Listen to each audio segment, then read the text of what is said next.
Maka,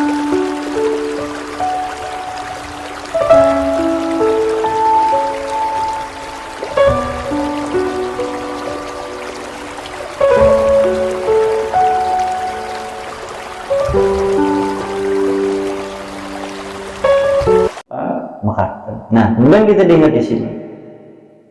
Lantas, zurtumul maqabir, kan kemudian domongna telah melalaikan kalian semuanya, telah melalaikan kita semuanya kenikmatan-kenikmatan yang banyak. Maksudnya adalah kecintaan dunia telah melalaikan manusia, kenikmatan dunia telah melalaikan manusia.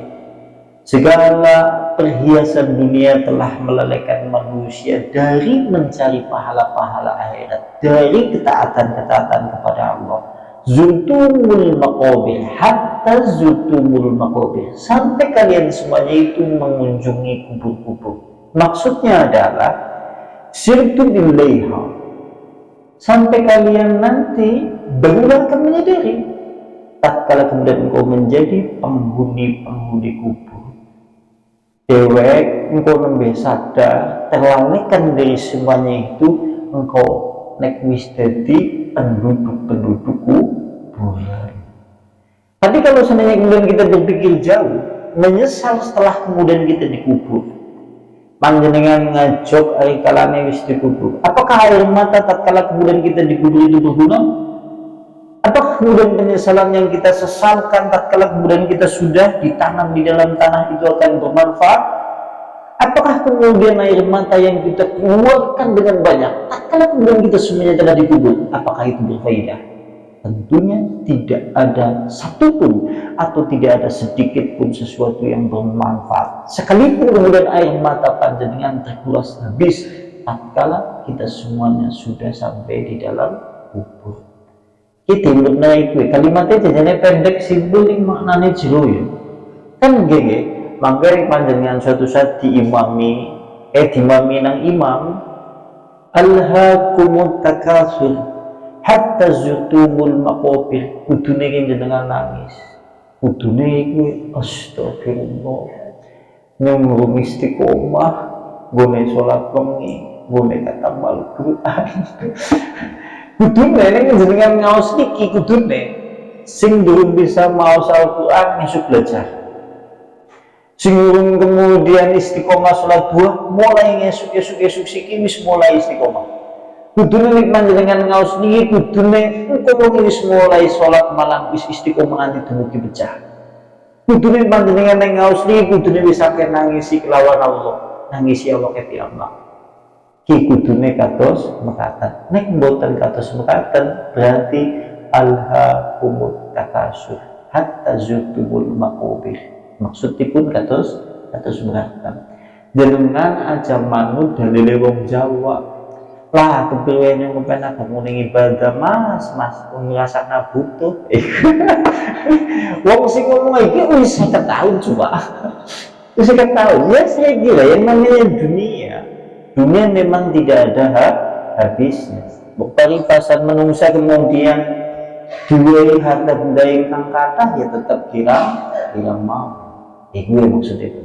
Dan berikutnya, hatta zutumul maqabir, sampai kemudian engkau mengunjungi kubur-kubur, maksudnya juga wadafantum fiha, sampai kalian itu semuanya itu betul-betul kemudian ditanam atau kemudian dikubur di dalam kuburan-kuburan itu. Barulah kemudian kita semuanya menyadari ternyata dunia yang telah kita pijak selama ini melalaikan kita semuanya dari mencari pahala akhirat. Nembe esuk kula panjenengan sedaya nek wis dikubur, wis ditangisi nang anak bojo, dhewek wis ninggal, dhewek nembe sadar. Astagfirullah ya Allah, 40 tahun yang ngurung akeh amal soleh. Saya tahun yang wis diomongi yang rum tambah-tambah amal soleh, nanti tekan 9 tahun ternyata yang ya jeburu akeh amal soleh, malah siki wis kadung kula wis ninggal ya Allah. Nek ngajok tatkala kemudian di dalam kubur seperti itu wis boten wonten ginanipun. Kap sambat mangsa wae iku sisa ajeng sambat mung sinten iki. Naudzubillahi min dzalik. Mulanya ini diomongkan pada pertemuan sebelumnya, renungan yaitu usia 40 tahun. Sebelum masuk ke pembahasan renungan usia 50 tahun, 60, 70 tahun, maka disinggung melalui firman Allah ayat ini, persiapan, yaitu persiapan usia newi 50 tahun. Disinggung kados mekaten, seakan-akan ngemut nang ambi dhewek. Wis lakang gune kesel nang dunya, wis musime kulo panjenengan sedaya berlelah-lelah kesel anggenipun amrih pahala akhirat. Kuwi maksudipun kados mekaten. Nah, berikutnya disebutkan di dalam riwayat. Orang Abdullah ibn Sihir, dari Abdullah bin Sihir, dari bapaknya. Qala, berkata bapaknya Abdullah ibn Sihir, ataitu an-nabiyya, aku pernah mendatangi Nabi. Kata Abdullah bin Sihir, aku pernah mendatangi Nabi. Wa huwa, dan dia, yaitu Rasulullah sallallahu alaihi wasallam, sedang membaca firman Allah. Tatkala kemudian Abdullah bin Sihir akan mengumai Nabi, dia Rasulullah sedang membaca firman Allah, alhaakumut takatsur hatta zurtumul maqabir. Setelah Rasulullah sallallahu alaihi wasallam membaca ayat itu, Rasulullah kemudian bersabda, yaqulu ibnu Adam, telah berkata yaitu manusia. Kata Rasulullah, sungguh telah berkata manusia, mali harta bendaku. Jadi Rasulullah, manusia berkata harta bendaku katanya. Lantas kemudian manusia berkata mali harta bendaku. Kata Rasulullah, halaka min malika, apakah itu harta bendamu wahai manusia? Illa akalta, kecuali apa saja yang telah engkau makan kemudian kau habiskan. Kata Rasulullah, apakah itu harta bendamu wahai manusia? Kecuali apa saja yang kau makan kemudian kau habiskan, kecuali yang kau pakai kemudian kau usangkan, atau kemudian harta bendamu itu yang telah engkau tunaikan hak-haknya, engkau berikan di jalan Allah subhanahu wa ta'ala. Tatkala Rasulullah membaca firman Allah ayat tadi, seakan-akan memberi isyarat seperti ini. Rasulullah membaca firman Allah telah melalaikan kita semuanya, yaitu kenikmatan-kenikmatan dunia yang banyak, telah melalaikan semuanya segala perhiasan dunia, sampai kemudian engkau mengunjungi kubur-kubur atau menjadi penghuni kubur, sampai manusia itu berkata mali harta bendaku, seakan-akan memberi isyarat kecintaan manusia kepada dunia, seakan-akan tidak pandang bulu. Apakah ia telah berusia 40 tahun? Apakah ia telah berusia 50 tahun? Apakah kemudian ia telah berusia 60 tahun? Kalau cinta itu dunia sudah sampai di hati manusia, tidak ada yang menjadi obatnya, kecuali ia mendapatkan hidayah taufik dari Allah subhanahu wa ta'ala. Sing dipikiri mulanya kados pekaten nomor, mulanya juju sampean cokane nemoni wong wis usiane sewidak 5 pun 10 nopo dereng. Nang sampean diomongi, Kang Bokia, sampean belajar sholat, siki mulai sholat lah, ngrasakna butuh mumet melandani kiri ibu. Yang seperti inilah yang telah disinggung di dalam Al-Quran. Dan di sini juga menunjukkan harta benda manusia kiana tentu. Siji sing dipangan terus entek. Maksudnya entek nang kene iki berujung di pembuangan. Kalau tidak disyariatkan dalam Islam, mulanya sampai nek dahar, nek ngunjuk kon ngucap bismillah. Atau kemudian yang kau pakai, kemudian kau usangkan. Artinya apa? Basing nang dewek tinggo, kemudian bodol. Motor, rumah, kelambi, sandal dan yang lain, kalau semuanya itu tidak dipergunakan di jalan Allah, itu juga sia-sia. Atau harta benda itu memang yang telah kau tunaikan menuju hak-haknya, ngesuk bakale kuising dadi harta benda di sisi Allah subhanahu wa ta'ala. Ini menungsa banyak berlomba-lomba mengumpulkan dunia hanya untuk sekedar dunia, seakan-akan mengarah pengertian yang seperti itu.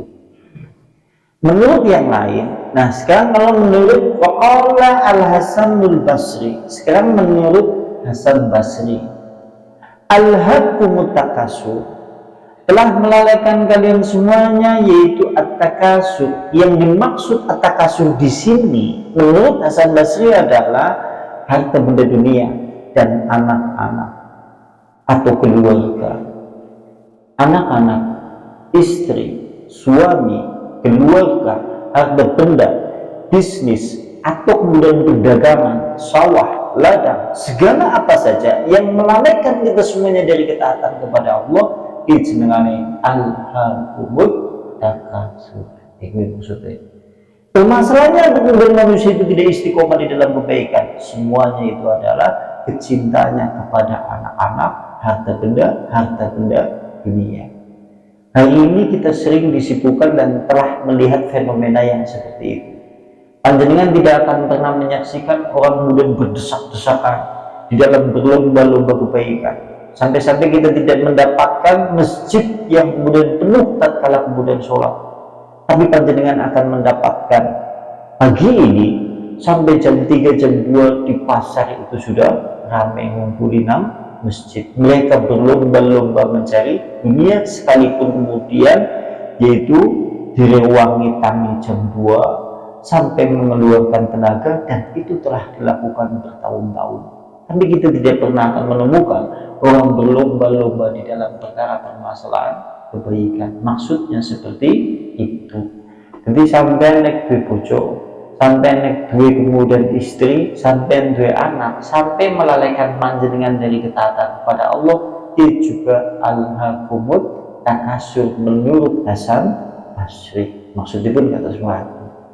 Nah, kemudian berikutnya, sementara kalau diriwayatkan di dalam hadis yang lain, ini diriwayatkan dari hadis yang lain, yaitu qala an-nabiyyu an Anas bin Malik, dari Anas bin Malik dari Nabi, dari Anas bin Malik dari Nabi, yahramu ibnu Adam, manusia semakin hari semakin tua. Panjenengannya dari rumah boten, kulo panjenengan sedoyo tambah dina tambah tua. Minggu ini kambi minggu siki ya wis kalong, seminggu usia wis nakei di dalam kehidupan dunia. Kata Rasulullah, yahramu ibnu Adam, semua manusia dia akan semakin hari semakin bulan bertambah tahun, semakin bertambah tua. Tetapi kata Rasulullah, wa tabqa minhu istanati, tetapi kemudian akan tetap yang menjadi kecintaan manusia itu dua perkara. Sekalipun usia manusia tambah hari, tambah bulan, tambah tua, kata Rasulullah, tetap akan menemaninya, tetap akan dicintainya, yaitu dua perkara. Rong perkara sing bakale tetap ajek ora pandang bulu enom lebih tua. Yang pertama adalah al-hirsu, yaitu rakus, tamak, lomba terhadap dunia. Tamak, rakus terhadap dunia, kalimatnya seperti itu. Kemudian yang kedua, wal amalu amal. Amal ini maksudnya adalah angan-angan yang panjang. Nah, kalimat ini maksudnya adalah jika kemudian manusia berbicara masalah ketamakan kepada dunia, ini tidak akan pernah ada habisnya. Sehingga kalimat al-hirsu, tamak, satu langsung disinggung di dalam Al-Quran. Panjenengan engkau bisa ningali penafsiran kalimat al-hirsu, ha-ro-sob, hirsun. Panjenengan engkau dibikin nang surat Al-Baqarah ayatnya 96. Di sana Allah langsung menafsirkan kalimat al-hirsu atau yang disebut dengan rakus. Di sana Allah Subhanahu wa taala berfirman, sungguh engkau akan mendapati orang yang paling tamak, paling rakus terhadap dunia, yaitu sungguh engkau akan mendapatkan mendapatkan orang-orang yang paling rakus terhadap kehidupan dunia. Bahkan rakusnya itu melebihi orang-orang musyrik jahiliyah. Kalimat itu jenengan segi kumpul. Orang kalau sudah rakus yaitu dalam kehidupan dunia, ini kadang-kadang melebihi standar orang musyrik disebutkan dalam Al-Quran. Jenengan terus takon, dalam musyrik apa orang rakus? Panjenengan kalau melihat riwayat orang-orang musyrik dulu, jenengan umum.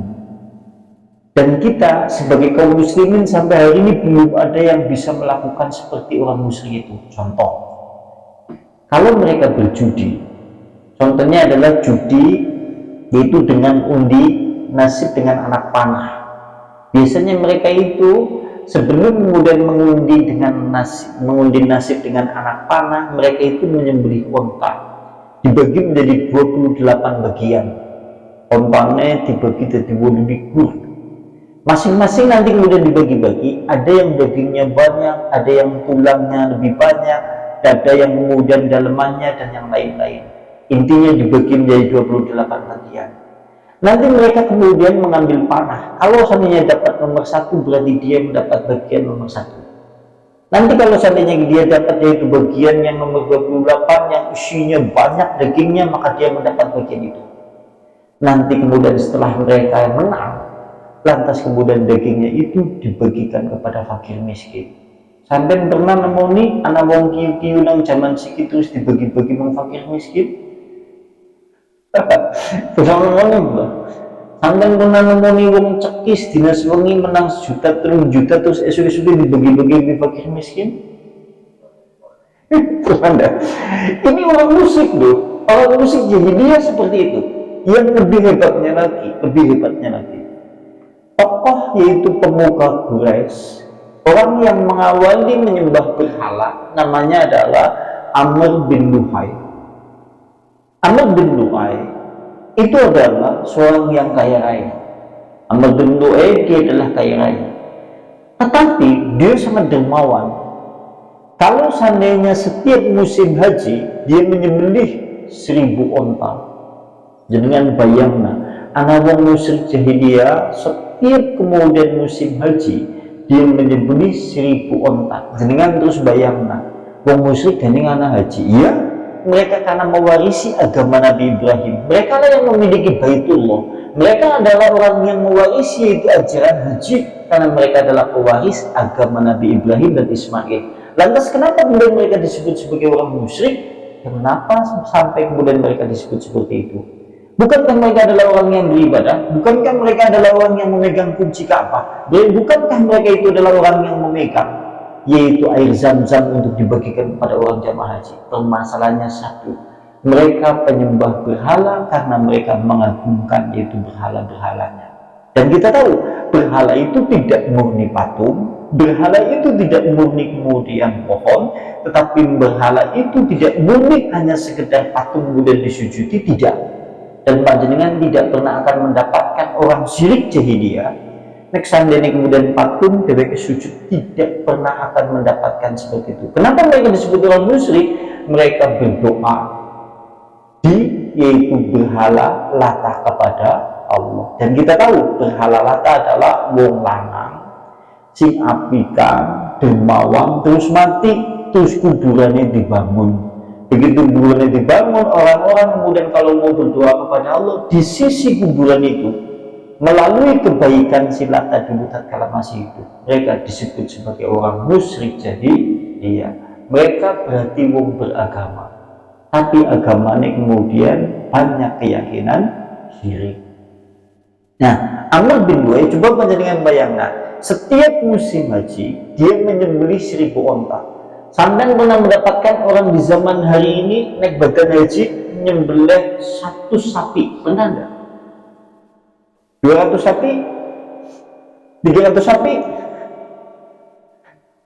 Dulu orang musyrik jahiliyah Amr bin Luhai kalau setiap musim haji dia menyembelih 1000 onta, lantas dibagikan kepada seluruh jamaah haji. Dan kemudian berikutnya dia setiap tahun membagi 1000 pakaian dibagikan kepada orang jamaah haji. Dan setiap tahun dia membagikan uang atau harta benda kepada fakir miskin sejumlah 1.000. Anak sing seperti itu pantas Allah Subhanahu wa taala ngomongna, sungguh engkau akan mendapati orang-orang yang paling rakus lomba terhadap kehidupan dunia. Bahkan rakusnya itu melebihi orang-orang musyrik. Kalimat itu.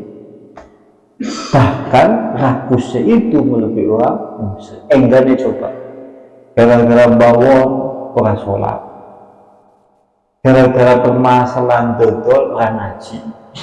Iya kan? Hari ini coba kita bayangkan saja. Ini kan hal-hal yang sepele. Hal-hal yang sepele, tapi ternyata sesuatu yang besar dalam pandangan Islam. Gara-gara kemudian panen ya orang jamaah dan yang lain-lain.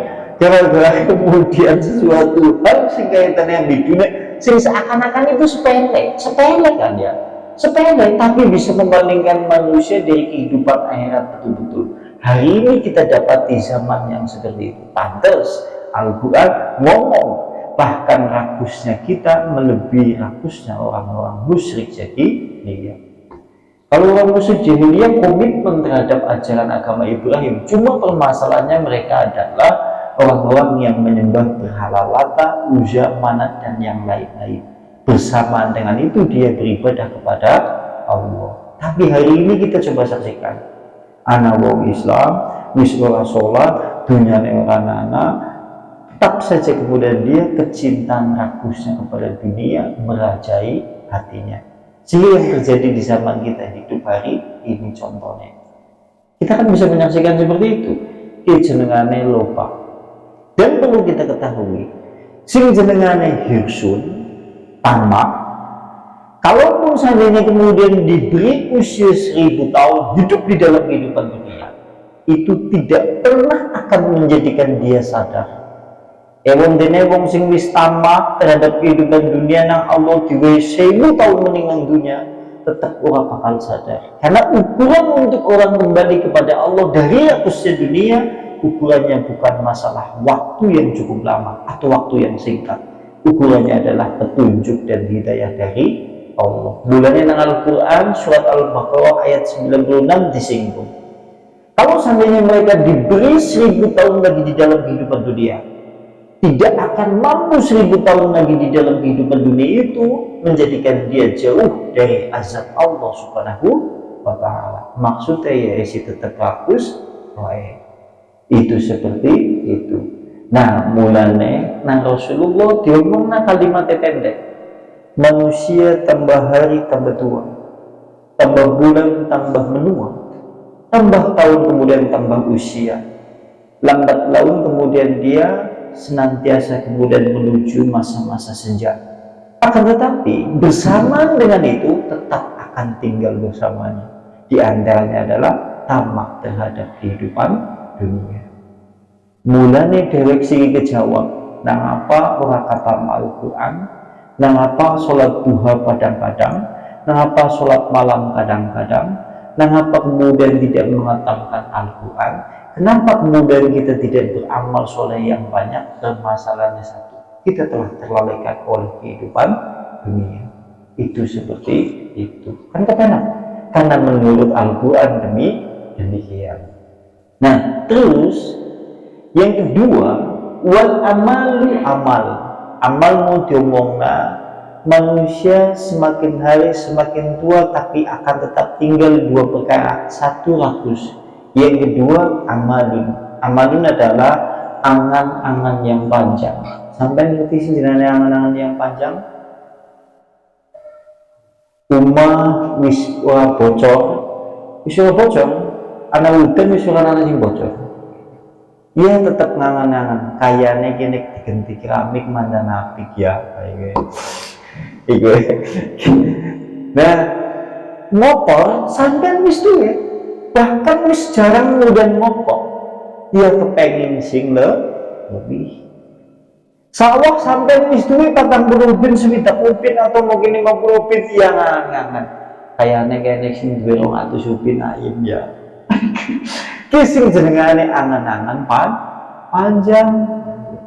Sing dengan angan panjang itu senantiasa kemudian akan memacu alam pikiran manusia untuk senantiasa berangan-angan dunia, untuk senantiasa lebih bersamaan dengan itu. Dia tidak menyadari usianya telah senja. Mungkin boleh jadi angan-angannya itu tidak terlaksana, tapi kemudian keburu mati pulang kembali kepada Allah terlebih dahulu.